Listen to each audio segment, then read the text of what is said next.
producto químico y cómo desinfectar correctamente nuestra piscina. Para ello nos acompañan hoy Nuria Álvarez. Ella es Product Manager de Producto Químico en todo el grupo Fluidra a nivel mundial.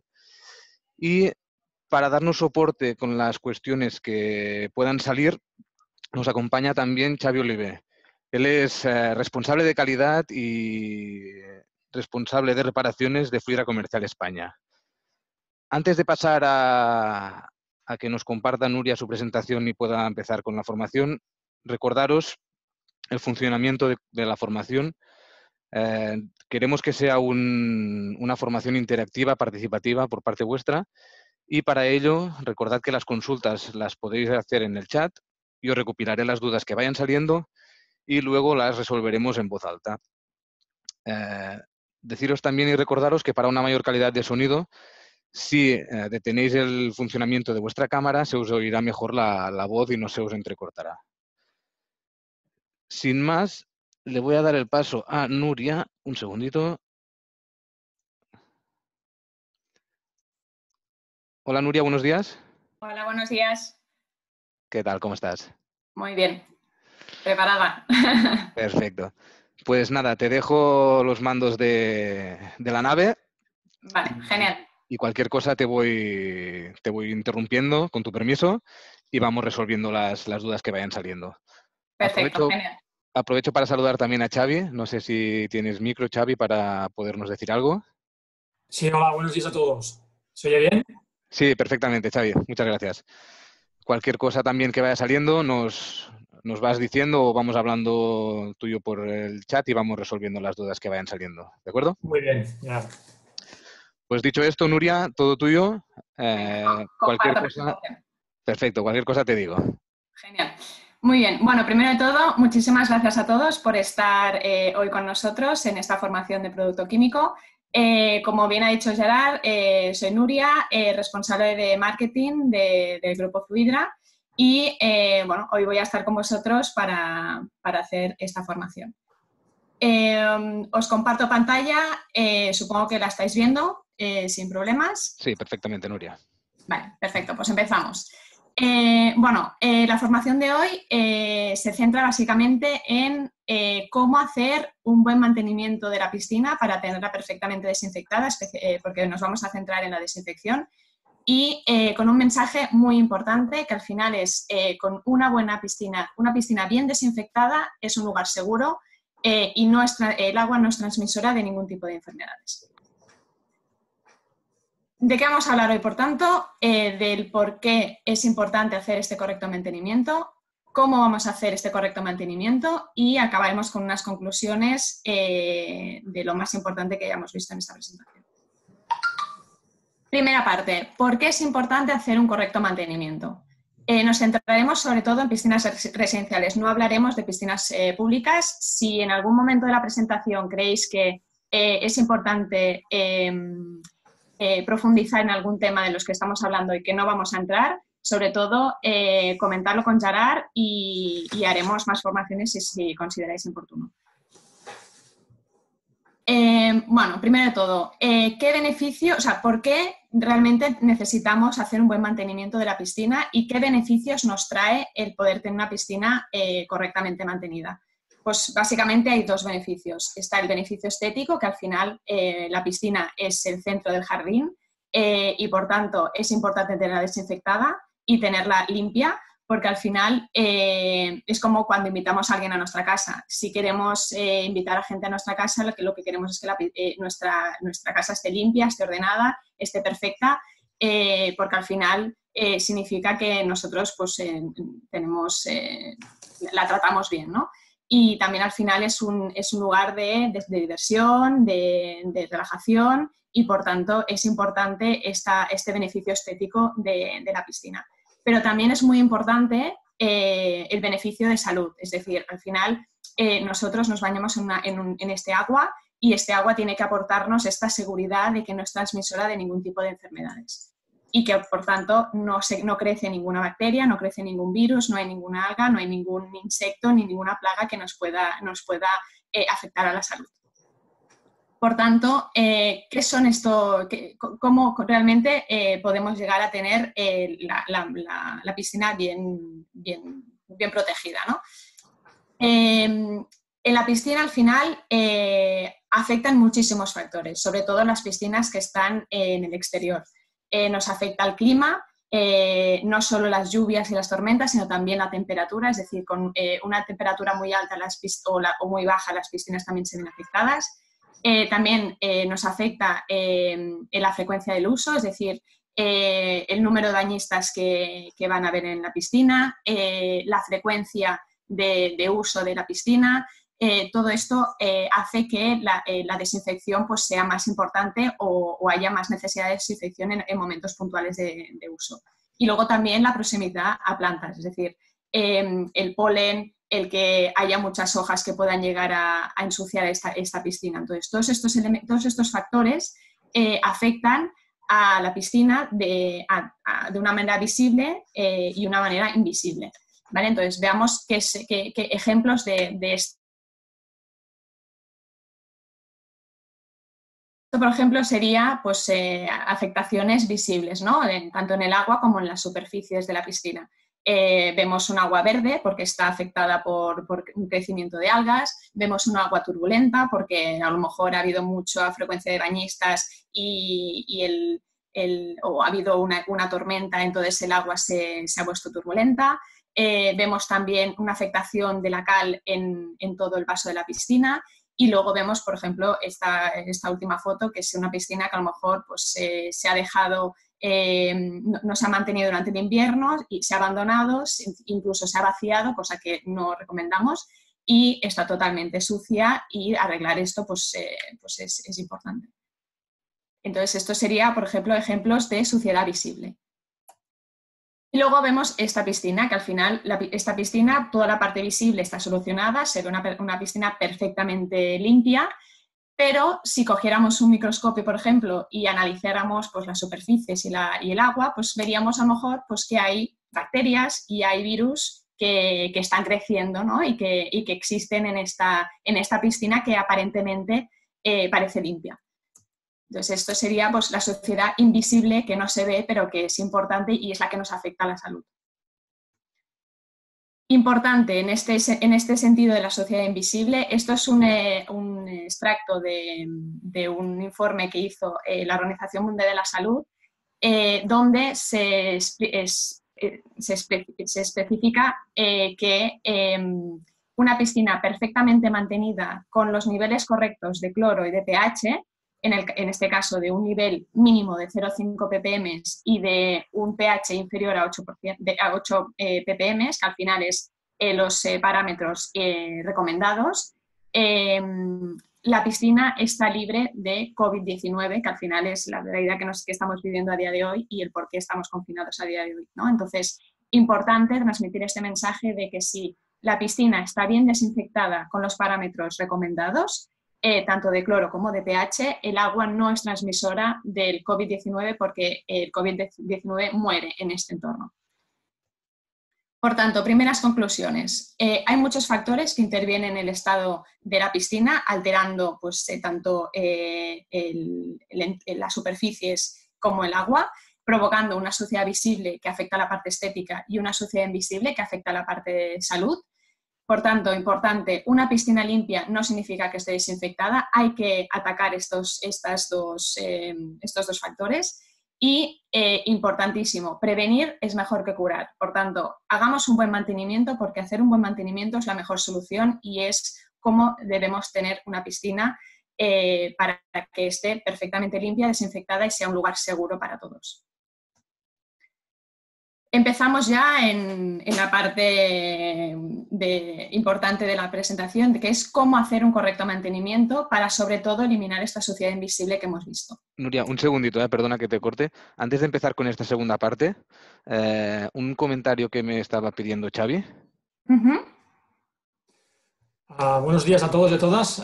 Simplemente, no sé si Gerard me oís bien. Sí, perfectamente, Xavi. Bueno, yo más que nada quería hacer simplemente una puntualización respecto a la situación que tenemos actual. del coronavirus. Simplemente, como todos ustedes ya saben, es una enfermedad que la produce un virus, SARS-CoV-2, que fue descubierto en el 2019 en Wuhan, China. Es un virus que pertenece al mismo grupo que la hepatitis A, que también se encuentra en el agua. De alguna manera podemos decir que es un virus que tiene una estructura parecida, para no entrar en mucho detalle, al virus de la hepatitis A.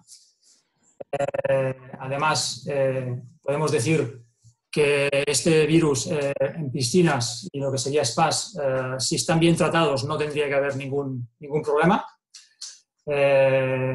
Y de alguna manera podemos decir que con mucha seguridad que este tipo de microorganismo, si el agua está bien tratada a nivel de control físico-químico del agua, como comentaba Nuria, según OMS, ¿no? Que hemos de decir que con menos a partir de 0,5 ppm de cloro y un pH por debajo de 8 no tendría que haber ningún problema. Simplemente quería hacer esta puntualización.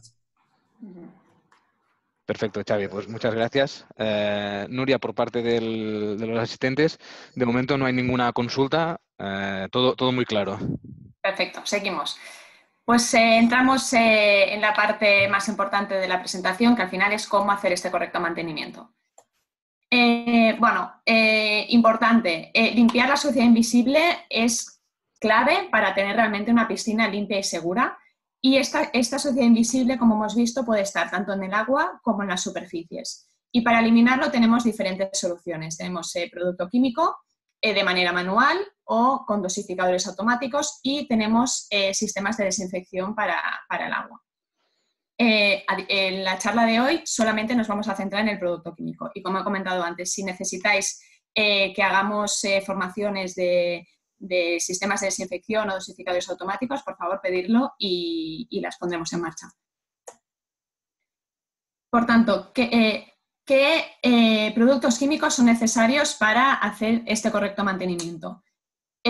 Importantísimo, productos para equilibrar el agua, para todos los parámetros que intervienen en el equilibrio del agua. Productos para desinfectar el agua. Productos algicidas, importante, para prevenir las algas. No esperemos que el agua esté verde. Es necesario utilizar productos para prevenir estas algas y mantener el agua libre de algas. Productos floculantes, para mantener el agua limpia y cristalina. Lo mismo, no esperemos a tener el agua turbulenta, hagamos esta prevención y este mantenimiento con productos floculantes. Productos de limpieza y desinfección para limpiar y desinfectar todos los elementos de la piscina, porque hemos visto, como hemos visto antes, no solo estas bacterias, estos virus crecen en el agua, también crecen en las superficies. Es importante desinfectar también las superficies. Y luego también productos de hibernaje, que es el gran olvidado, es para mantener el agua de la piscina en invierno. Es muy importante, aunque no nos bañemos, mantener la piscina desinfectada y correctamente durante el invierno, por varias razones. Obviamente la estética, como hemos comentado también antes, porque al final la piscina sigue siendo el centro del jardín y tiene este elemento estético que necesitamos que la piscina esté bien y no esté ni sucia ni con el agua verde o el agua realmente sucia. Y también por tema de salud, porque aunque no nos estemos bañando, cuando hagamos la puesta en marcha, si hemos hecho un correcto mantenimiento durante el invierno, evitamos sobredosificar, porque al final, si has olvidado la piscina durante el invierno, el hecho de volver a arrancar la piscina en la época de baño, se tiene que sobredosificar demasiado con producto químico y al final estamos llenando la piscina y el agua de la piscina con mucho químico que al final pues no sería del todo correcto. Si hiciéramos un correcto hibernaje, evitaríamos pues sobredosificar tanto, por ejemplo, con cloro, que al final pues es producto químico y es importante. En la charla de hoy nos vamos a centrar en 3 familias, sobre todo la familia de equilibrio para todos los productos para equilibrar el agua y las familias de desinfección tanto del agua como de las superficies de la piscina. Empezamos con el agua. Importante, ¿sabíais que realmente solo un 20% del tratamiento total del agua es producto químico realmente? Porque al final lo que vemos aquí, realmente el 80% del tratamiento del agua es tener una buena filtración. Pero si este 20% de químico no lo hacemos bien, no mantenemos bien el pH, no hacemos una buena desinfección, la piscina se nos puede complicar muchísimo. Por tanto, es muy importante que aunque sea un 20%, lo hagamos muy bien. ¿Qué parámetros son necesarios para tener en cuenta? Como hemos visto, el agua se puede ver afectada por muchos parámetros, por el clima, por la frecuencia de bañistas, por la proximidad a plantas y el polen, y por tanto, cada agua es diferente porque cada agua pues, tiene un entorno diferente y un uso diferente, pero sí que lo común son los parámetros necesarios y las recomendaciones de estos parámetros para realmente conseguir una piscina limpia, cristalina y perfectamente desinfectada. Estos parámetros son parámetros para equilibrar el agua y parámetros para desinfectar el agua. Empecemos con los parámetros para equilibrar el agua. Son 3 importantes. Está la alcalinidad total, la dureza total y el nivel de pH. Estos 3 parámetros son esenciales para realmente tener un agua equilibrada y evitar consecuencias. ¿Qué es la alcalinidad total? La alcalinidad total se refiere al contenido de carbonato y bicarbonato del agua. Al final, la alcalinidad total actúa como un amortiguador, es decir, con una alcalinidad total correcta estabilizamos el pH, que al final el pH es el parámetro más importante a tener en cuenta para equilibrar el agua. Ejemplos, si la alcalinidad total es demasiado baja, ¿qué pasa? Que el pH sufre muchas fluctuaciones y es complicado gestionarlo. ¿Y qué pasa si la alcalinidad total es muy baja? Pues que es muy difícil cambiar el pH. Por tanto, importante tener la alcalinidad total en los parámetros recomendados y estos parámetros están entre 100 y 150 ppm. La dureza total. ¿Qué es la dureza total? La dureza total mide el contenido de calcio y magnesio en el agua. Al final, en función de la dureza, lo que hacemos es dividir en las aguas en si son blandas o si son duras. Las aguas blandas son las aguas que tienen una dureza total muy baja y, por tanto, son aguas agresivas. Y estas aguas pueden llegar bueno, son corrosivas con los equipos que tengamos en el agua. Y la alcalinidad, cuando la dureza total es muy muy alta, produce, es el agua que decimos dura y produce mucha cal. Entonces, importante saber que, bueno, en función de la situación geográfica en la que nos encontremos, las aguas ya tienen una tendencia a ser más blandas o más duras. Por tanto, en función de dónde estemos, ya sabemos un poco qué mantenimiento tenemos que hacer del agua en función de si estamos en una zona geográfica de aguas blandas o de aguas duras. Y aquí veis, por ejemplo, el mapa donde vemos donde el azul clarito, donde tenemos el azul más clarito, pues son aguas muy blandas. Por tanto, tendremos aguas que pueden llegar a ser corrosivas con los equipos y luego las zonas que son de azul oscuro son aguas que tienen tendencia a ser aguas duras, por tanto, a acumular mucha cal. Importante tenerlo en cuenta pues, para hacer el mantenimiento. Recomendación de este parámetro. Importante tener el agua entre 150 y 300 ppm de dureza. Seguimos. Tercer parámetro, que es el más importante, el pH. ¿Qué es el pH? El pH lo que hace es controlar el carácter ácido, neutro o básico del agua. Al final, el pH es muy importante porque afecta a muchas, afecta mucho tanto a la efectividad del producto desinfectante que utilicemos para desinfectar la piscina, afecta a la corrosión del agua, afecta a las incrustaciones calcáreas y afecta también al confort del baño. Lo recomendado entre 6,8 y 7,6 ppm, pero el rango ideal está entre 7 y 7,4. ¿Qué pasa si el pH está muy bajo? Pues que tenemos un agua ácida y al final pues esto provoca pues, que un desconfort en el baño porque irrita los ojos, irrita la piel y luego también hay corrosión en los metales. En cambio, si el pH está muy alto, ¿qué pasa? Pues que primero que el efecto desinfectante baja muchísimo, por tanto, aunque echemos muchísimo cloro en el agua, este cloro es muy poco eficaz. Luego también al confort del baño, irrita también los ojos y la piel. Y luego también provoca pues, que se acumule mucha cal y tengamos problemas de cal en el agua. Por tanto, importante mantener siempre este pH entre 7 y 7,4. Nuria, un segundito, antes de que sigas, Sí. vamos a resolver un par de dudas que han salido, que creo que luego también las expones en la presentación, pero Ulzurrun nos preguntaba cómo podemos medir los dos parámetros de dureza y alcalinidad. ¿Contesto yo o contesta Xavi? Le doy paso a Xavi también porque Vale. me pedía paso, así quizás entre los tres lo resolvemos. Vale. Sí.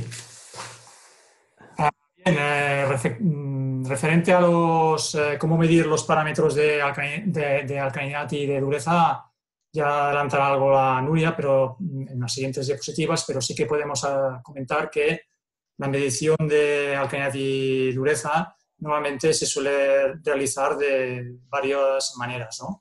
Una es mediante un sistema fotométrico, ¿no?, que es automático, que es in situ, que es mediante un dispositivo, ¿no?, el fotómetro, que mediante reactivos podemos analizar la concentración de alcalinidad, carbonatos, y el carbonato es, como decía Nuria, y por otro lado la dureza. También se puede medir mediante tiras analíticas y también mediante reactivos de forma manual, ¿no? Esto sería la forma más, los métodos más estándares que existen, ¿no? Por otro lado, preguntaban también cada cuánto tiempo se tiene que medir la alcalinidad. Bueno, esto es función también de cada tipo de instalación, ¿no? Normalmente no es un parámetro podemos decir, tan pendiente, como decía Nuria, tan importante como el pH, de forma que el pH sí que es necesario medirlo de forma diaria, ¿no?, podemos decir, frecuencia diaria. La alcalinidad podría ser tranquilamente semanal, a no ser que detectemos que hay algún problema con fluctuaciones de pH, ¿no? Yo diría que estas serían las preguntas que habéis hecho. Y luego hay una que es cómo regular la alcalinidad. Bueno, la alcalinidad se puede regular dependiendo en qué valor esté. Si la alcalinidad es baja, normalmente ya tenemos sustancias, ¿no?, que es el incremento de la alcalinidad, que nos permite alcanzar los valores de alcalinidad mínimos para tener un agua estabilizada, ¿no?, que no fluctúe el pH. Cuando la alcalinidad es muy alta, que normalmente suele ser debido a aguas de la zona, zonas que hay bastante, son aguas duras. Normalmente esto lo que se puede hacer es regular el pH, ¿no? Regulando el pH podemos estabilizar lo que sería la alcalinidad de manera que no tendríamos problemas con alcalinidades altas siempre y cuando tuviéramos una buena regulación de pH. Xavi, siguiendo con lo de la alcalinidad, nos pregunta Daniel cuál es la alcalinidad ideal, si hay un valor ideal. La Nuria la ha puesto, ¿no? La alcalinidad ideal aquí... estaba puesto, ok. Sí, 150, 300 ppm. A ver, la alcalinidad está muy pendiente del pH, es decir, dependiendo qué pH, tendrás una alcalinidad u otra, ¿no? A medida que el pH es más alto, la alcalinidad será más alta. Entonces hay que buscar un equilibrio, o sea, estamos diciendo algo de forma muy sencilla, aunque es en cierta complejidad, pero para que lo entendamos, hemos de conseguir que el pH no haya oscilaciones, que tenga un pH ni demasiado bajo ni demasiado alto, entre 7,2 y 7,6. En algunos casos puede ser menor, pero bueno, en general podríamos decir que está aquí. Y luego, pues, lógicamente, en función del pH que tengo, tendría una alcalinidad u otra. Pero diríamos que los valores de alcalinidad correctos serían entre 100 a 150 ppm. Perfecto, gracias Xavi. Antes de seguir, si os parece, resolvemos la última duda que estaba pendiente. Bueno, había un par de ellas relativas al floculante. Amalio FN nos preguntaba si podemos aclarar la diferencia entre floculante y coagulante. Sí, la diferencia básicamente es el coagulante, normalmente es el sulfato de alúmina, lo que nos permite, lo que provoca es una precipitación por unión con... Hemos de pensar que las partículas tienen una carga negativa y el coagulante una positiva. Entonces, normalmente suelen ser de esta índole. Pueden también haber partículas de cargas distintas, pero normalmente suelen ser negativas, que es lo que produce la suciedad del agua. Entonces, normalmente lo que se hace es añadir una sustancia, que sería el coagulante, tipo sulfato de alúmina o cloruro férrico, por ejemplo, en aguas residuales, que lo que hace es unirse covalentemente, se une químicamente a estas partículas y precipita. Lo que es un floculante es, podemos decir, una molécula de una cadena polimérica muy larga, o sea, imaginemos una cadena muy larga, que es como un pulpo que engarza a todas las partículas negativas, de manera que cuando acoge todas las partículas, para decirlo así de forma somera, que hay suspensión en el agua, las precipita y de esa manera es mucho más fácil recogerlas. Bien puede ser de forma manual en el propio vaso, se puede hacer directamente en entrada de filtro o se puede hacer en los skimmers. Vale, y finalmente, gracias Xavi, relativo al floculante, nos preguntaba Ana Fuentes si es un tratamiento agresivo para el agua, si sería de los últimos que se tiene que utilizar cuando la piscina está verde. Efectivamente, es decir, a ver, en principio lo que es el floculante sí que es una sustancia de carácter ácido, pero hemos de pensar que hemos de adicionar la cantidad necesaria, ¿no? Lo que normalmente se indican en las fichas técnicas, ¿no? De manera que sí, que efectivamente lo normal es, como decía Nuria, es equilibrar el agua, ¿no? Desinfectar, ver que la filtración también va bien, que hemos de pensar que la filtración es 75-80% para conseguir una buena calidad del agua, y de esa manera, cuando todo esto lo tengamos correcto, sería la última fase, ¿no? La fase de afinamiento que decimos, ¿no? Con un tratamiento terciario, de manera que con estos reactivos, el floculante o coagulante, conseguir la transparencia del agua. Perfecto, pues queda todo resuelto. Si quieres avanzar, Nuria, seguimos. Vale, bueno, solamente para añadir una explicación un poco menos técnica a lo que es floculante y coagulante para que se entienda bien y sobre todo que lo podamos transmitir a los consumidores. Al final, la diferencia entre floculante y coagulante a nivel visual o a nivel de resolución, el floculante lo que hace es todas las partículas que el filtro no puede realmente, ni la bomba ni el filtro las conseguimos mantener y vuelven al agua. El floculante lo que hace es todas estas partículas que están suspendidas en el agua, las agrupa y por tanto crea una partícula mucho más grande que entonces sí que en el momento que pasa por la bomba y el filtro entonces ya se mantienen allí y ya no vuelven al agua. En cambio, las partículas coagulantes lo que hace un floculante que realmente ayuda a coagular estas partículas, lo que hace es todas estas partículas las une y las precipita hacia abajo y por tanto pues luego las podemos limpiar de manual con todos los materiales de limpieza manual o con un robot o un limpiafondos. Esto sería pues las dos maneras realmente de todas las partículas realmente que ni la bomba ni el filtro pueden llegar a conseguir mantener para que no vuelvan al agua. Es la manera realmente que tenemos para poder realmente limpiar esta agua y mantenerla limpia y cristalina, como ha dicho Xavi. Un poco realmente era una puntualización solamente para que realmente seamos capaces de, sobre todo de cara al consumidor final, saber explicar esto y explicar la necesidad realmente de utilizar estos productos. Y como dice Xavi, en función de cada producto, pues hay una recomendación que normalmente es semanal o cada 15 días la utilización de estos productos para mantener el agua limpia y cristalina. Genial, Nuria. Pues muchas gracias por la aclaración. Me aprovecho para añadir otra pregunta. Si para regular la dureza tenemos algún producto para ajustarla. Sí, a ver, tenemos dos posibilidades, como decía antes Nuria, ¿no? Que la dureza sea baja o que la dureza sea alta, ¿no? Cuando la dureza es baja es muy sencillo, simplemente es un incrementador de dureza. Lo que nos permite es subir esta dureza, pues, por ejemplo, esto se suele pasar en aguas de zonas de montaña, ¿no? Que son aguas pluviales que tienen poco contacto con el agua escorrentía y por lo tanto son aguas con muy baja mineralización. y o bien aguas, por ejemplo, de tratamientos de descalcificación o bien aguas de tratamientos de ósmosis inversa, ¿no? Estos serían las aguas normalmente que suelen tener baja dureza. Entonces, en estos casos, simplemente es añadir un incremento de dureza clorocálcico, que lo que nos permite es subir estos niveles de dureza hasta valores correctos, a partir de 50 ppm. Cuando la dureza es alta, básicamente lo que hemos de saber es debido a un agua que es envejecida o bien es el agua de aportación donde hay problemas. Si el agua de aportación es donde hay problema, de alguna manera sería un tratamiento especial, ¿no? Si el problema es en el agua de la piscina, simplemente es ir renovando agua si el agua de aportación tiene una dureza correcta. Cuando la de aportación tiene una dureza muy alta, lo que se suele hacer normalmente es un tratamiento de descalcificación. Normalmente lo que se suele hacer es descalcificar el agua de aportación, no todo el agua, sino poco a poco el agua que va entrando nueva. También tenemos sustancias que lo que haces es, aunque el agua sea dura, pues evitar que de alguna manera tengamos problemas de incrustaciones, que serían los antiincrustantes. Y sobre todo tener una buena regulación del pH, ¿no? Con eso también diría que no tuviéramos problemas.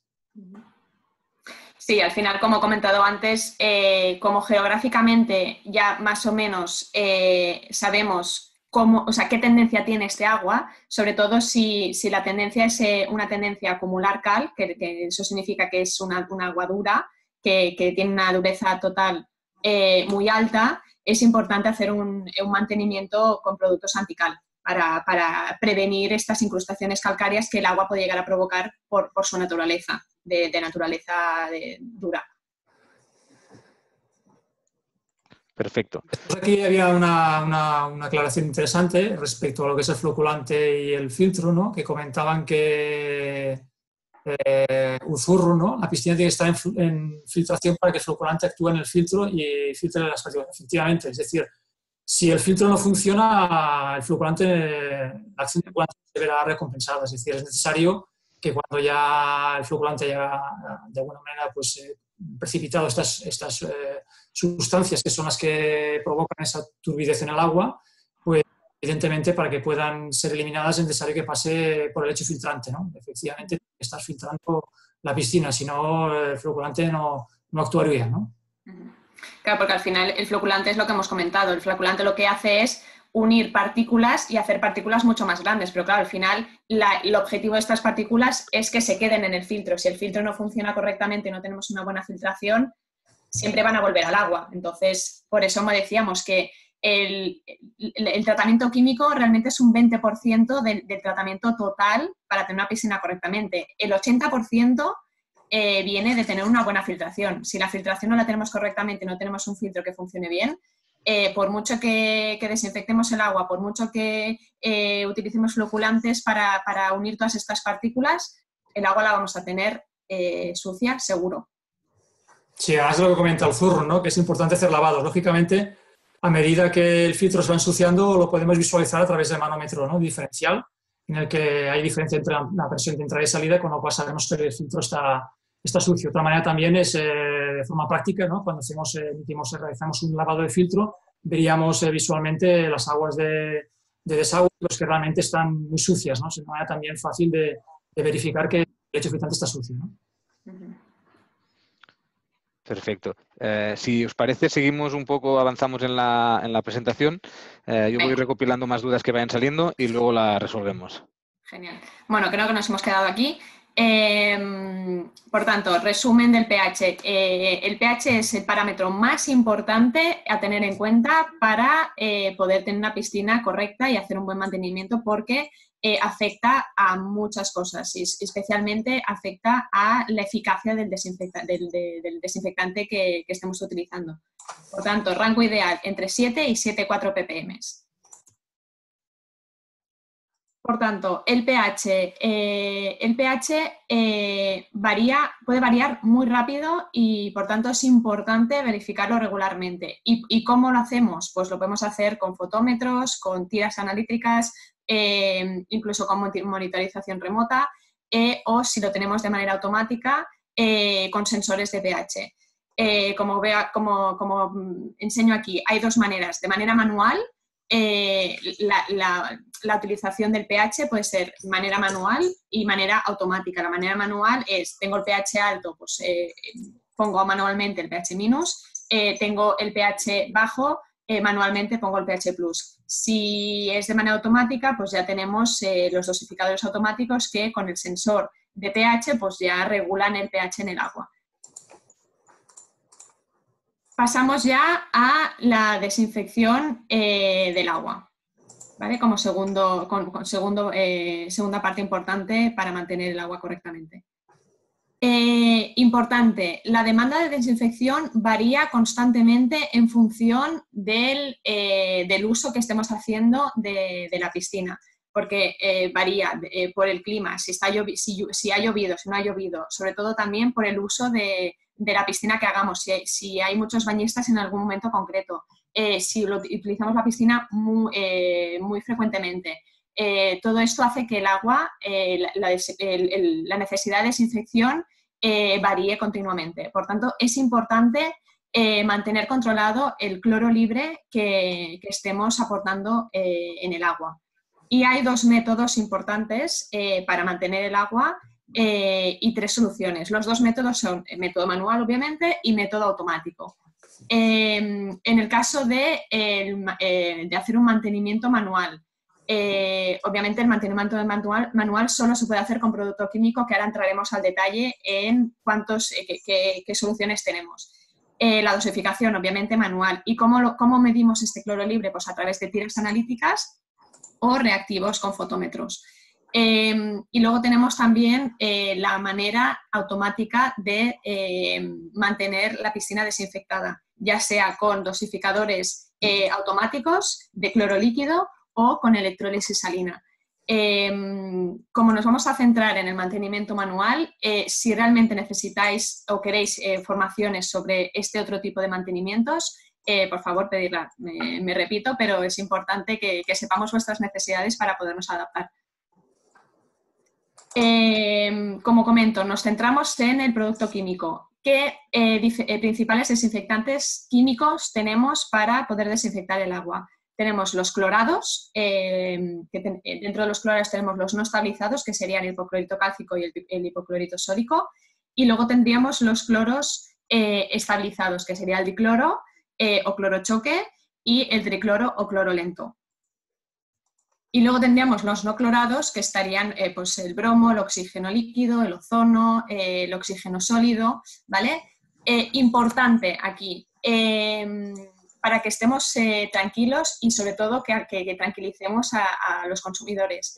Todas las opciones para desinfectar la piscina que estamos viendo aquí, en los parámetros recomendados, son eficaces para eliminar cualquier tipo de enfermedad que pueda ser transmitida en el agua, porque todos estos desinfectantes en sus parámetros correctos matan cualquier virus o bacteria que pueda estar en el agua y, por tanto, conseguimos que el agua esté desinfectada y no sea transmisora de ningún tipo de enfermedad.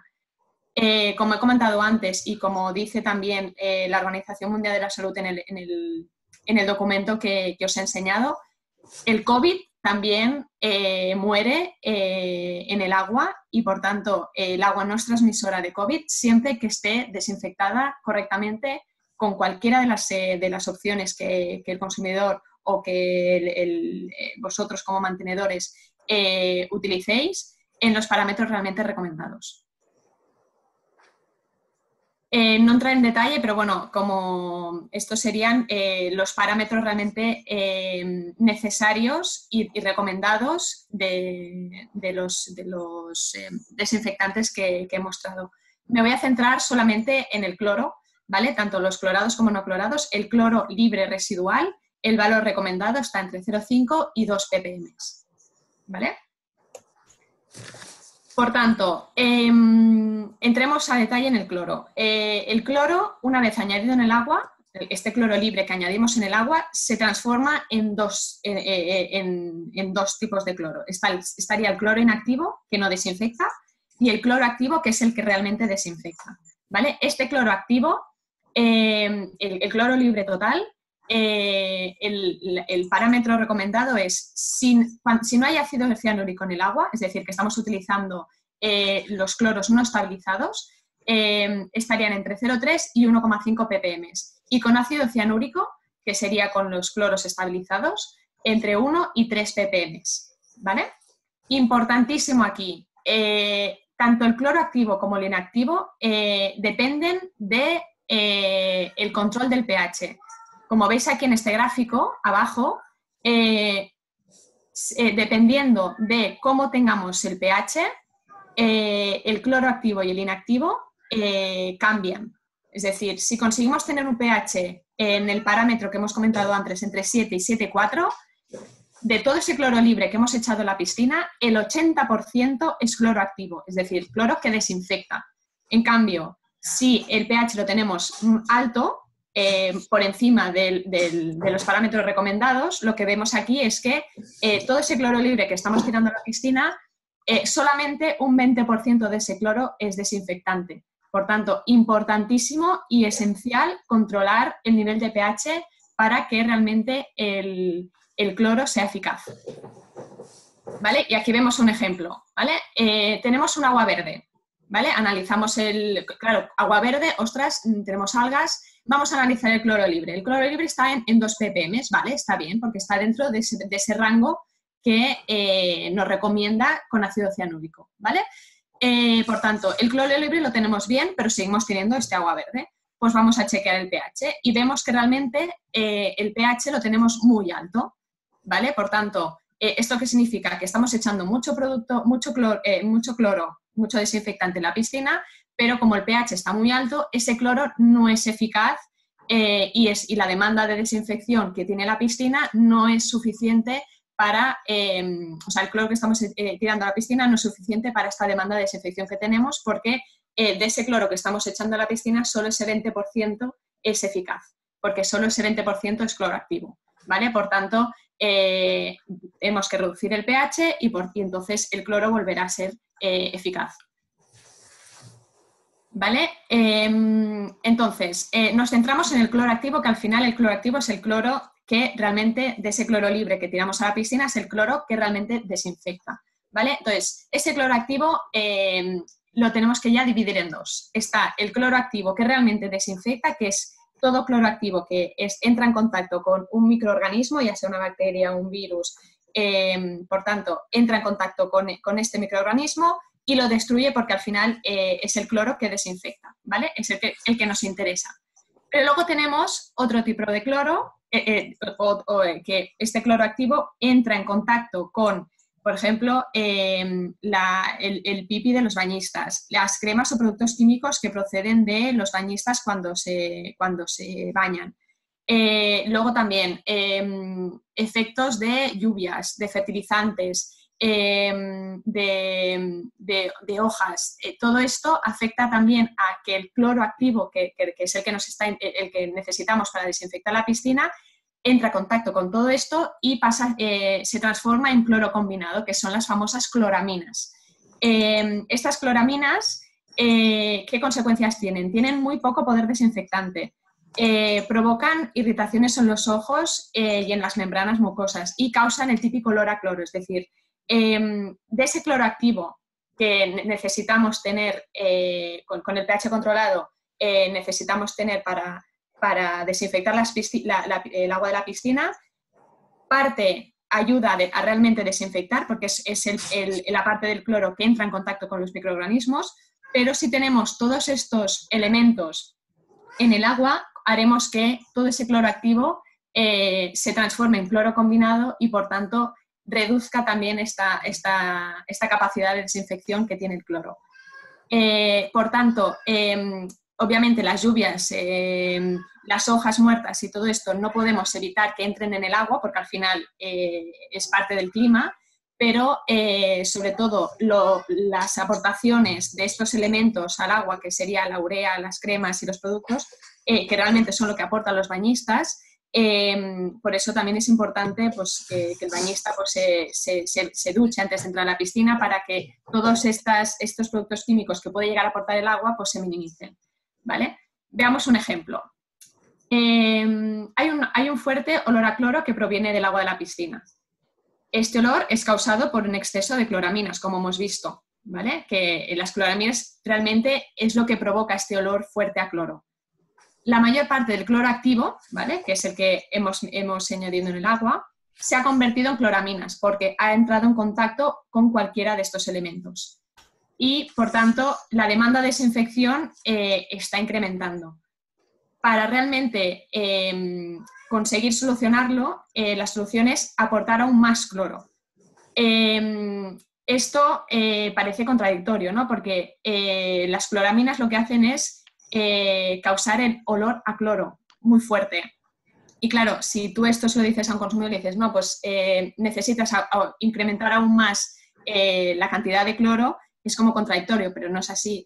Realmente el olor a cloro es por culpa de las cloraminas. Y estas cloraminas tienen muy poco poder desinfectante. Por tanto, siempre que tengamos olor a cloro, hay que revisar el cloro libre y el cloro total, porque veremos realmente que tenemos mucho cloro combinado y, por tanto, necesitamos aportar más cloro a la piscina.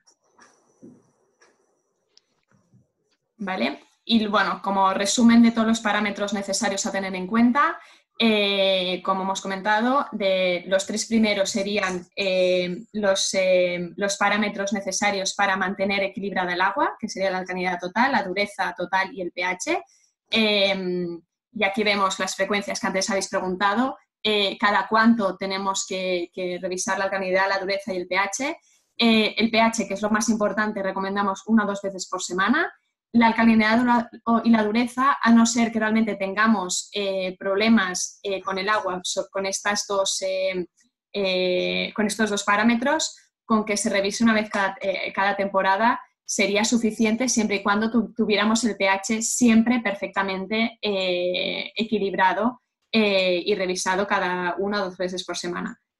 Y luego, del desinfectante, el cloro libre y el cloro combinado, pues serían es lo mismo. 1 o 2 veces por semana sería importante revisar los parámetros de cloro. Importante aquí, el cloro libre sí que se puede medir directamente con tiras o con reactivos. El cloro combinado no se puede medir directamente.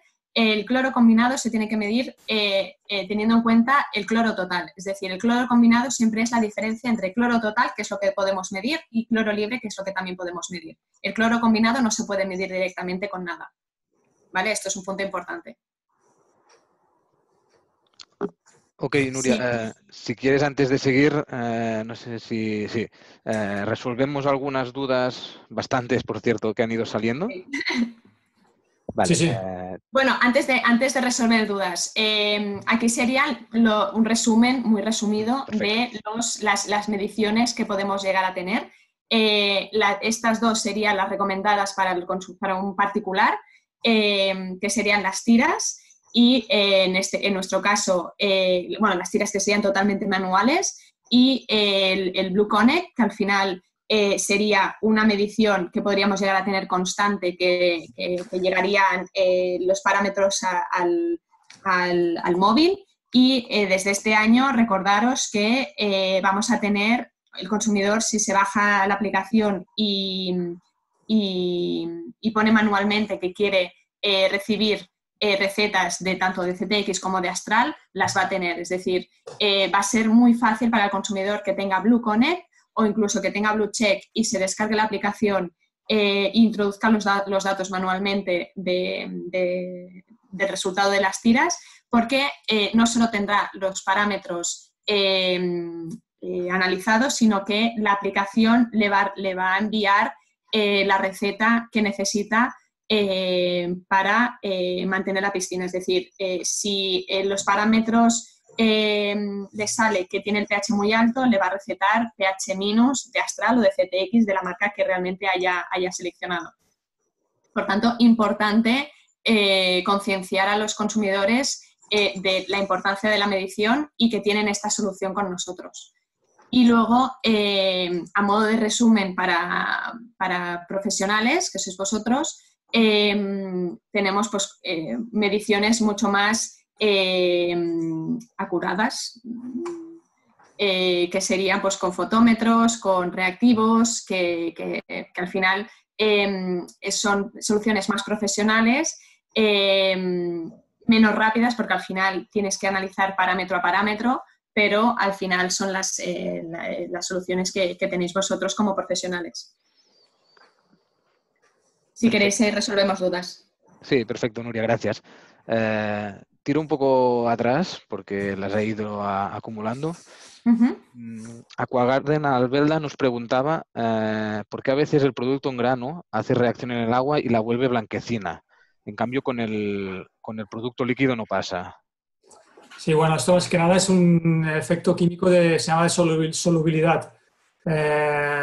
Podemos decir que el líquido rápidamente se difumina químicamente y de alguna manera pues, no se produce ese efecto. Cuando utilizamos en polvo en grano, localmente hay un cambio químico muy brusco, ¿no? Normalmente o bien ácido o bien muy alcalino, de manera que produce esa coloración blanquecina. Perfecto, gracias, Xavi. Uzurrun nos preguntaba hace un rato también qué productos antical deberíamos utilizar. Sí, normalmente los productos antical que se utilizan son los secuestrantes. Perfecto. Respecto al floculante, que antes habíamos dejado algunas dudas pendientes, Manolo nos preguntaba si puede bajar la dureza el floculante. Bien.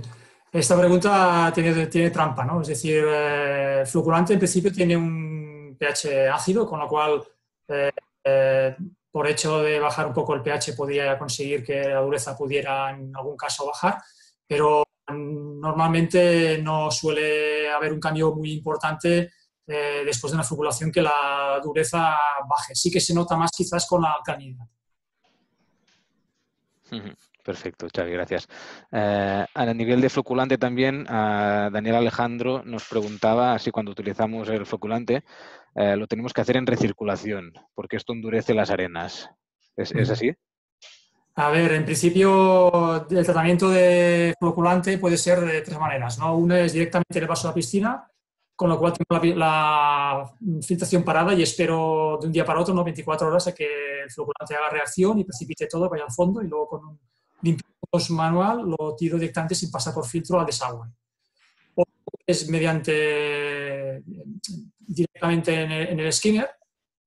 Y el tercero sería en la entrada del filtro mediante un dosificador.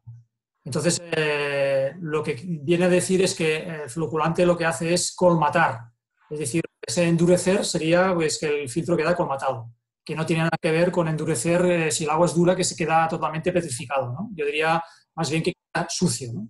Entonces, simplemente es después, como comentamos antes, proceder a un buen lavado y enjuague del filtro para esponjar lo que sería el lecho filtrante y trabaje de forma correcta el filtro.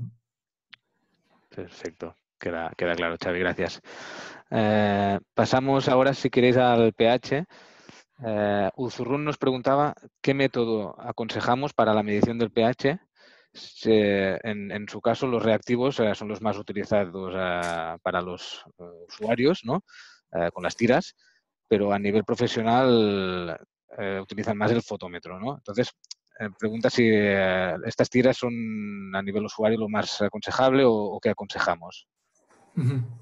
A ver, lo importante de cualquier método es sobre todo que sea repetible, que sea exacto, en el sentido de que cada vez que analizo que se sepa con una cierta exactitud de que esos valores son correctos. Es decir, si el pH está 7,2, 7,3, 7,4, me es igual, pero está un pH correcto, ¿no? Está 7,4 y me marque 6, ¿no? Entonces, en principio, a nivel de usuario final, tiras analíticas puede ser un método sencillo, rápido y correcto. Queremos más precisión, ya nos iríamos a un comparador de disco. Queremos más precisión, nos iríamos a un fotómetro. Sí que tengo que comentaros que el fotómetro, aquí había una pregunta que, enlazando con esta, es ¿los reactivos pueden ser, qué recomienda, que sean líquidos o sean pastillas, ¿no? Esta pregunta es muy interesante, ¿no? Es decir, cada vez más el profesional tiene la tendencia a utilizar los reactivos líquidos. Nosotros, en principio, solo comercializamos las tabletas por una sencilla razón. El tema de durabilidad y exactitud. O sea, la tableta nos consigue también una eficacia en lo que es la resolución de los valores. Realmente funciona muy bien porque porque tiene una caducidad de 10 años, cosa que el reactivo es menor. Después, las condiciones ambientales como temperatura limitan mucho el uso de los reactivos líquidos y podemos decir que a efectos prácticos el uso de tabletas nos permite una mayor seguridad por las condiciones normalmente que hay en España, ¿no? Un clima muy, muy cálido, ¿no? Clima mediterráneo. Y de esta manera garantizamos una seguridad en lo que es la analítica. Resumiendo que es mucho más práctico el uso de tabletas, por todo lo que os he comentado, que el uso de reactivos líquidos, porque es mucho más sensible, temperatura, tienes que incluso a veces tiene que estar refrigerado, caduca a cabo de pocos meses, entonces es más práctico por el uso de tabletas que de reactivos líquidos, ¿no? Genial, Xavi, muchas gracias. Finalmente, una última pregunta del pH. Nos preguntaba Luis si a la hora de regular el pH, cuando se encuentran niveles muy altos, ¿qué es mejor, hacerlo bajándolo de golpe o haciéndolo de forma gradual, progresivamente, ¿no? Mediante pH- lentamente? Esta pregunta realmente es muy interesante porque vemos el comportamiento que tiene el pH, ¿no? El pH es el mismo comportamiento que concentración de desinfectante. A medida que vaya añadiendo más desinfectante va subiendo de forma proporcional, ¿no? Si añado 2 veces más de cloro, pues tendré 2 veces más de cloro en el agua. En el caso del pH no es así. El pH tiene forma que se dice logarítmica, es exponencial y siempre es muy importante tanto en la parte de arriba como la de abajo. Me explico. Cuando el pH es muy alto, evidentemente hay que ir regulando el pH de forma poco a poco, ¿no? No hay que, porque podemos pasar de un pH de 8, ¿no? Que sea un pH alto, a un pH de 6 o 5, ¿no? Por eso es muy interesante lo que comentaba, de ir bajándolo poco a poco. En el caso de que cuando el pH es muy bajo, hay una pregunta también que iba relacionada, es cuando el pH es muy bajo y la alcalinidad es muy baja, ¿qué hago? ¿Qué subo primero, la alcalinidad o el pH? Siempre el pH. ¿Por qué? Porque el incrementador de alcalinidad, cuando el pH es muy bajo, si lo añadimos rápidamente, se eliminaría en forma de CO2, de anhídrido carbónico. Entonces siempre es importante añadir poco a poco también, como si fuera un pH alto, pues en el caso del pH bajo, incrementador de pH hasta valores cercanos a 7 y luego a partir de ahí regular la alcalinidad pues, con incrementador de alcalinidad. Perfecto, Xavi. Una pregunta también enlazada con el pH y el cloro, en este caso. Luis nos preguntaba si el cloro inactivo, que existe cuando el pH está alto, si al ir regulándolo, si se va perdiendo esta parte de cloro inactivo para convertirse en cloro activo, digamos. Sí, sí, efectivamente. Esta pregunta también es muy interesante porque nos explica efectivamente el esquema que ha pasado Nuria del cloro activo e inactivo en porcentaje en función del pH. Es decir, a pH 8 la mayoría de cloro es inactivo, que es el ácido, el ion hipoclorito, prácticamente no es activo. Y a medida que el pH lo vamos bajando, tenemos, por ejemplo, pH 7,2, pues la mayoría de cloro es de cloro activo.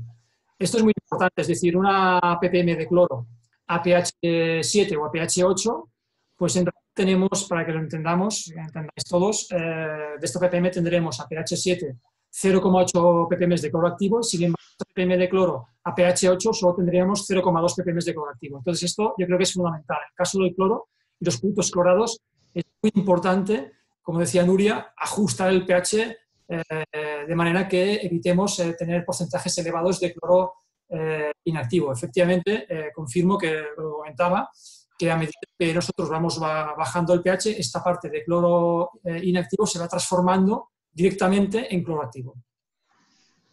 Perfecto. Una cuestión que ha salido justo ahora de Ferretería Riquelme, que dice, cuando vas bajando el pH poco a poco, ¿cuándo tienes que esperar para volver a tomar una medida de pH? Es decir, tú añades el pH minus y ¿cuánto tiempo te esperas o planificas la próxima medición? Normalmente, cuando tú estás actuando sobre la piscina, ¿no? Que estás añadiendo productos químicos a la piscina, tú estás presente. Es decir, depende mucho también, hay dos aspectos. Uno es la difusión química, ¿no? El propio químico, de forma natural, sin hacer nada, iría regulando el pH, pero tenemos un factor muy importante, que es el caudal de circulación. Es decir, si el caudal de circulación son en 6, 4, 8 horas, eso nos va a facilitar una buena mezcla del aditivo que estoy añadiendo en el del químico. Dicho de otra manera, en general, si los canales de recirculación son de 6 horas, ¿no? En general, en algunos casos serán 4, otros serán 8, pues podemos decir que en media hora sí podías volver a analizar el pH. Ok, perfecto, Xavi. Relacionado con... Hay varias cuestiones sobre el cloro y el pH relacionados con el agua, el estado del agua, que si tenemos, hay varios ejemplos de ello que indican, tenemos el cloro y el pH correctamente, pero el agua sigue verde o el agua está turbia. ¿Qué puede estar pasando ahí en esta piscina? Me había comentado una diapositiva en la que había una sustancia que es el estabilizante, el ácido isocianúrico, que tienen algunos productos clorados, ¿no? El tricloro y el dicloro. Es un factor, es decir, aunque tenga bien el pH y el cloro, bueno, que es bien pH y cloro, ¿no? Puede ser que tenga bien el pH y cloro, pero no la alcalinidad. Puede ser que tenga bien el pH y cloro, pero no el cianúrico.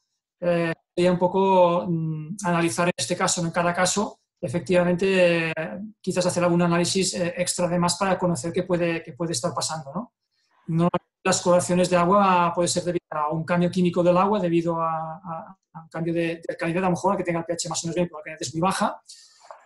También, por ejemplo, por una presencia de ion metálico, ¿no? Como hierro y cobre. Podría ser también por un exceso de cloro, que aunque pienso que tengo el cloro bien, puede ser que tenga también un problema también de análisis. O sea, eso sería, en cada caso se tendría que estudiar, ¿no? Pues todo así, de forma rápida, podrían ser algunas ideas de qué podría estar ocurriendo en la piscina. Ok, gracias, Xavi. Luego hay varias consultas también sobre las cloraminas. ¿Qué podemos hacer para eliminar las cloraminas? O si el mejor método para eliminarlas es cambiando el agua. Efectivamente, tenemos diferentes métodos, ¿no? Un método rápido, evidentemente, es hacer renovaciones de agua. Otro método es efectuar hipercloraciones con productos clorados, y luego hay otros tratamientos de reducción de cloraminas, pero no con productos clorados, ¿no? Con oxígeno, etc. Serían las formas normales de eliminar cloraminas. Y un último método, que es el método que se utiliza sobre todo en piscina pública, es mediante la instalación de equipos de radiación ultravioleta de media presión. Respecto a la piscina pública, lo enlazo a la siguiente pregunta. Había una pregunta que nos decía... no, era piscinas interiores, perdona. Si es importante medir el ácido cianúrico, esto nos lo preguntaba Amante, si es importante medir el ácido cianúrico en piscinas interiores y si vale la pena utilizar estabilizador de cloro en piscinas interiores. Bueno, esto en principio podemos decir que se puede utilizar cloro estabilizado, ¿no? Lo que ocurre es, como bien dice, ¿no? Hay que tener un buen control del ácido isocianúrico, ¿no? Es una piscina cubierta, por ejemplo, en piscinas públicas, obliga al Real Decreto a que no supere valores en la península de 75 y en Canarias de 100 ppm, ¿no?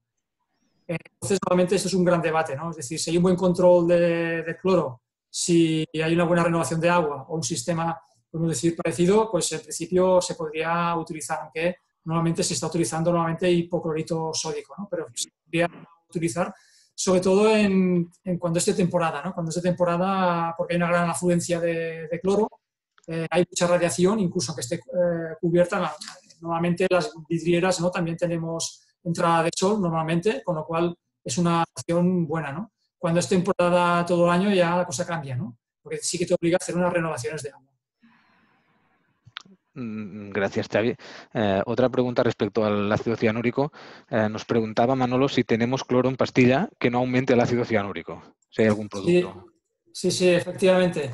El producto químico que sea de forma clorada, que evite adicionar ácido isocianúrico estabilizante, lógicamente es el hipoclorito cálcico, ¿no? Que es el hipocal nuestro. Perfecto, o sea, nuestro producto se llama hipocal, ¿verdad? Exacto. Perfecto. Hay una pregunta que nos hacía usuario que nos pregunta ¿qué tratamos con el tricloro? O sea, ¿qué parámetros regulamos con ello? El tricloro normalmente tiene varios formatos, ¿no? Normalmente es en tableta y es lo que llamamos cloro estabilizado de disolución lenta. Es la típica tableta que se coloca en el skimmer, ¿no? piscina residencial que, dimensionándolo en función del volumen de la piscina, pues va adicionando, se va disolviendo y poco a poco va aportando cloro al agua. Es comúnmente cloro en tabletas, ¿no? Que se suministra normalmente en piscinas de temporada, ¿no?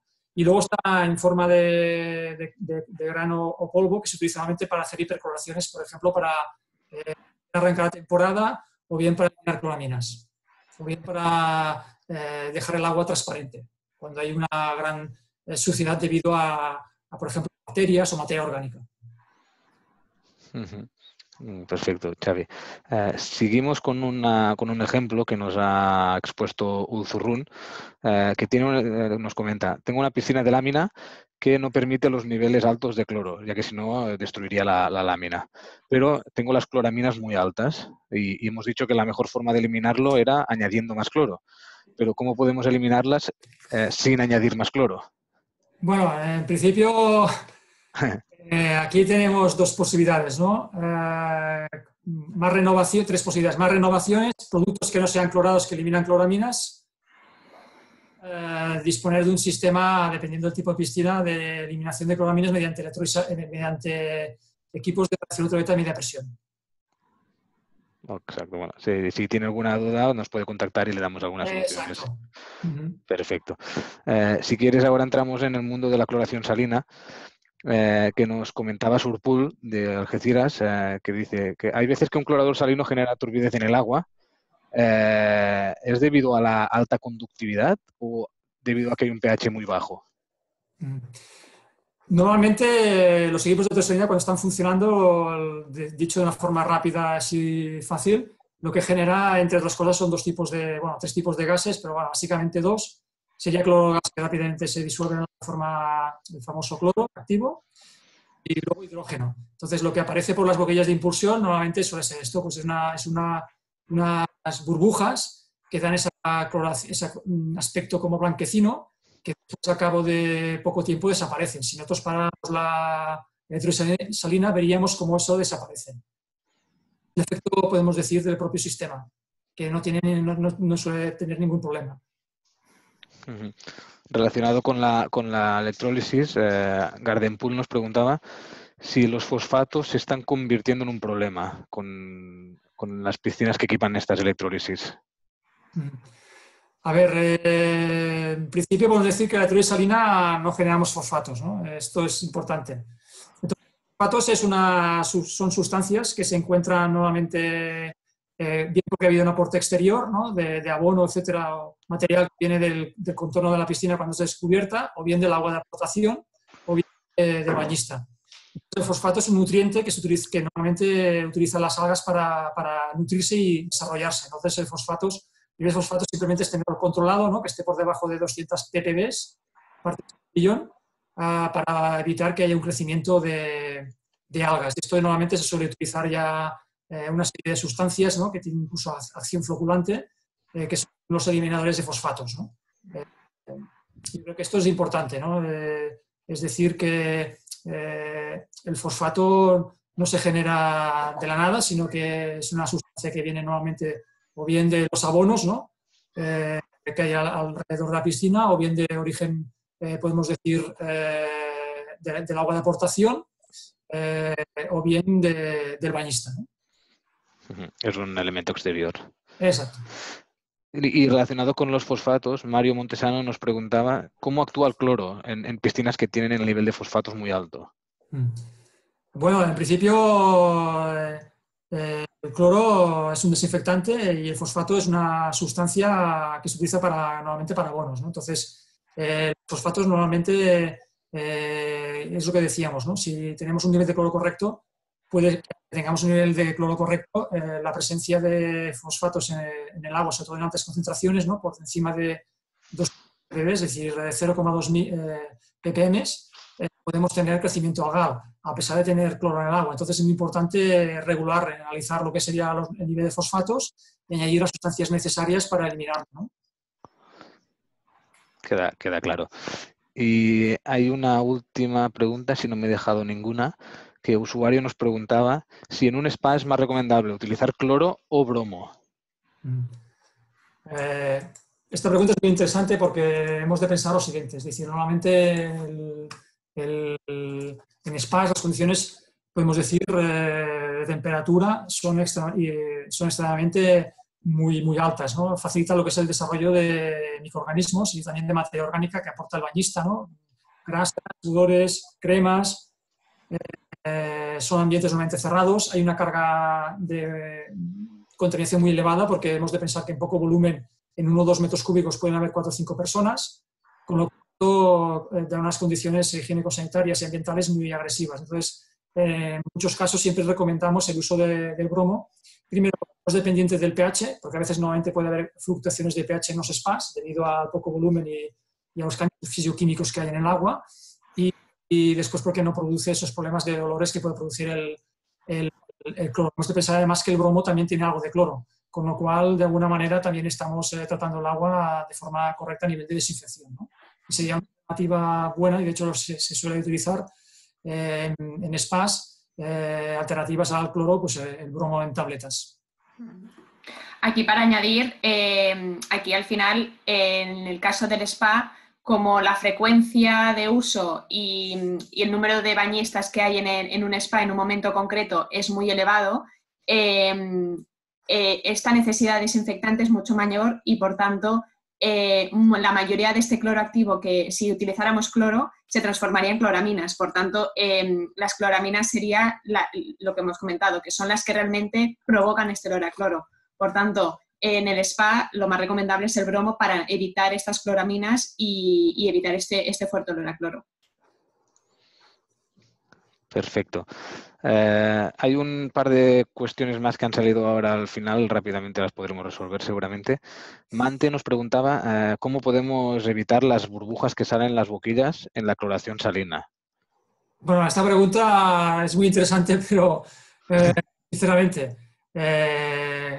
claro, esto pasa en volúmenes, o sea, en piscinas muy particulares, no es en general, ¿no? Entonces, primero, hacer un buen análisis del agua, ¿no? Es decir, que a lo mejor el agua tiene algo a nivel químico, ¿no? Lo que decíamos, ¿no? Pues no hay una buena regulación de pH, etcétera, que puede ayudar a esto, ¿no? Entonces, normalmente, si no hay un problema químico, si no es un problema del electroculador, claro, cuando está funcionando, de alguna manera está provocando eso. Entonces, una manera es revisar el circuito hidráulico, ¿no? Hacer alguna modificación de manera que esto, una manera, por ejemplo, podría ser bajar un poco la producción o evitar que se formen tantas burbujas, ¿no? Esto es un poco, sería in situ, analizar lo que sería esta problemática y estudiarla, ¿no? Tanto lo que es el físico-químico del agua como lo que es el diseño de instalación hidráulica del equipo. Se tenía que ir a hacer un estudio, ¿no? Ver en este caso qué está ocurriendo para poder dar una solución puntual de esa instalación, porque esto podemos decir que no es una cosa generalizada, sino que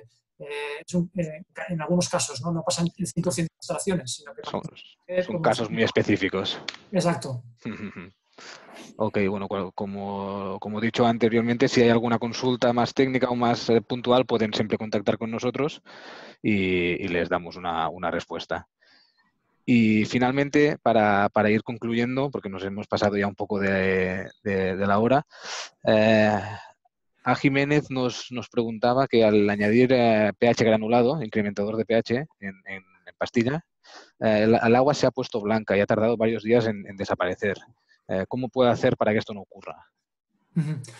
A ver, lo que es importante no solamente es la dosis, sino la cantidad de producto que tengo que añadir en la piscina, sino cómo añado, ¿no? En el caso de granulado, que es lo que hemos comentado con el líquido, es muy fácil, eso no es problema, es simplemente enseñar directamente y reacciona rápido, con lo cual no produce este problema. Pero en el caso del incrementador de pH granulado, sí. Entonces, lo que se recomienda es repartirlo de forma homogénea por todo el perímetro de la piscina.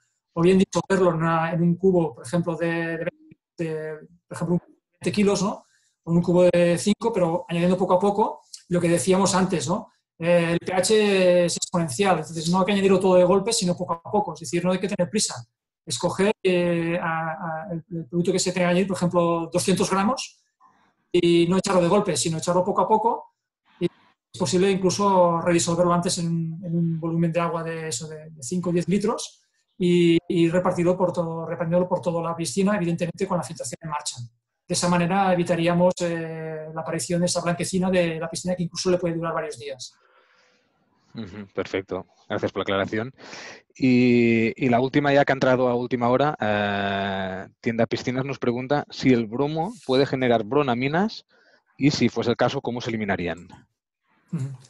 Bueno, esta pregunta también es interesante, ¿no? Porque relaciona un poco la controversia y decir, bueno, que el bromo no genera cloraminas, pero genera bromaminas. No hay ningún problema. La bromamina es un subproducto del bromo que la ventaja que tiene es que desaparece en poco tiempo, si no la cloramina puede durar días, la bromamina solo dura minutos, horas. Más, cuando analizamos el bromo, analizamos con DPD-1 y analizamos bromo total, porque no es capaz el reactivo de diferenciar el bromo libre del bromo combinado, que es la bromamina. Por eso mismo, porque reacciona muy rápido. Entonces no hay que preocuparse porque no da ningún problema, así como puede darlo la cloramina. Perfecto, queda claro. Si os parece, lo dejamos aquí porque podríamos estar, si no, resolviendo muchas dudas todo el día. Agradecemos muchísimo la presentación de Nuria. Bueno, espera un momento, antes de acabar, perdona. me gustaría acabar, sobre todo, porque solo hemos hablado del agua y es importante también desinfectar las superficies. Sería, nada, acabar un momento... Ostras, tienes razón, perdona. Sí, pues acabamos la parte de desinfección, tienes toda razón. Más que nada porque es algo nuevo y que al final el agua estamos todos muy acostumbrados a analizarla y a desinfectarla, pero también es importante desinfectar las superficies, como hemos visto que también pueden crecer los virus y las bacterias. Nada, es muy rápido. Yo iba lanzando preguntas, Nuria, me podías haber cortado, decir, hombre, no hagas tantas y seguimos. No te preocupes, no, al final es importante resolver todas las dudas, por tanto no quería interrumpir en ello. En este caso, para las superficies es una gama que estamos ahora desarrollando y acabando de desarrollar para que podamos tener esta gama justo a finales de este mes y que cuando salgamos de este confinamiento podamos venderlo y sobre todo a los consumidores, los particulares que tienen piscinas. Es una gama para limpiar superficies tanto de piscinas como de wellness, de spas y de saunas. Tendremos 3 formatos, formato en spray para superficies pequeñas de 1 litro y una botella de 5 litros y una botella de 25 litros para superficies grandes. Importante, es una fórmula que no es agresiva para las superficies, por tanto no las va a dañar. Tiene un olor agradable a pino, por tanto, sobre todo para las piscinas exteriores, es importante porque y sobre todo también importante, el producto si entra en contacto con el agua no va a alterar este agua, por tanto es importante que este desinfectante sea especial de piscinas y será listo para el uso, es decir, se podrá utilizar directamente sobre la superficie sin tener que hacer una disolución previa o un paso previo. Estos serán los 3 formatos. Obviamente esta no es la etiqueta porque, como he dicho, eso es una gama que estamos trabajando ahora mismo para tenerla lista a final de mes cuando salgamos del confinamiento. Será bajo la marca CTX y con estos 3 formatos que he comentado, ¿vale? Importante. Y luego, nada, para concluir, los mensajes importantes de esta presentación para que tengamos claro y podamos transmitirlo sobre todo a los particulares de piscina que la piscina es un lugar seguro, ¿no? Importante, hemos visto muchos factores intervienen en el estado de la piscina y pueden llegar a alterarla. Provocan suciedad visible que afecta a la parte estética y suciedad invisible que afecta a la salud. Por tanto, importante, por mucho que veamos una piscina limpia, no significa que esté desinfectada. Importante la desinfección tanto del agua como de las superficies. Y hay muchas maneras de desinfectar las piscinas y todas ellas en sus parámetros recomendados son igual de eficientes, también importante, ¿no? O sea, no hace falta que se cambie la desinfección que tenemos a día de hoy en nuestra piscina. Todas en sus parámetros correctos son eficaces. Importante contener el pH controlado, es clave para que esta desinfección sea eficaz y sobre todo lo importante ahora y más que nunca hacer esta medición de todos los parámetros, concienciar, obviamente vosotros si sois mantenedores ya lo hacéis, pero sobre todo concienciar a los particulares que se hacen su propio mantenimiento. El medir todos los parámetros es muy importante porque tenemos que asegurar que la piscina está desinfectada y tiene este poder desinfectante. Muy importante. Y con esto acabamos. Genial, Nuria. Pues perdona por la interrupción y por no haberte dejado terminar. No te preocupes, era muy rápido, era solo acabar con las ideas claves y sobre todo esta gama de superficies que es esto, que no solo el agua es importante desinfectarla, sino que también la superficie, porque al final estamos en contacto directo con la piel y es importante ahora más que nunca tener productos que desinfecten todo el entorno de la piscina, ya sea el agua como las superficies. Sobre todo ahora, ¿no? Como comentas, estos tiempos que el coronavirus está más presente que nunca y es importante tener todo desinfectado. Exacto. Nada más, muchas gracias a todos por vuestra asistencia, sobre todo muchísimas gracias a Nuria por su buenísima presentación y a Xavi por su conocimiento y su gran ayuda para resolver todas las cuestiones que han ido saliendo, que no han sido pocas. Y os recuerdo que esta tarde hemos programado una formación excepcional debido al gran interés que ha tenido todo el programa de formaciones. Esta tarde vamos a hacer formación en piscinas Lagueto. Y mañana y pasado mañana tenemos ya las programadas que había de limpiafondos Alfa IQ y bomba de calor. Recordaros también que para cualquier duda, consulta, tal como hemos comentado, tenéis nuestros contactos y estamos a vuestra disposición pues, para poder resolver o aclarar cualquier caso puntual que pueda haber. Nuria, no sé si quieres despedirte. Xavi. Sí, bueno, sobre todo muchísimas gracias por estar conectados hoy con nosotros, por haber hecho todas estas preguntas que habéis hecho, que al final, bueno, pues crea interés y gracias por este feedback porque al final ha hecho que la presentación sea interactiva. Muchísimas gracias por estar hasta el final y nada, cualquier duda que tengáis, cualquier necesidad nueva que os surja, por favor, hacérnosla saber y estamos a vuestra disposición. Muchas gracias a todos vosotros. Como decía Nuria y Gerard, cualquier duda que podáis tener o extensión de las preguntas, porque hemos intentado también ser lo más conciso posible, aunque seguramente no hemos podido atender todas las que nos han solicitado, pero bueno, en cualquier caso estamos aquí para que os podamos ayudar en cualquier cosa que necesitéis. Muchas gracias. Genial, muchas gracias a todos y nos vemos en la próxima. Un saludo. Hasta luego. Hasta luego.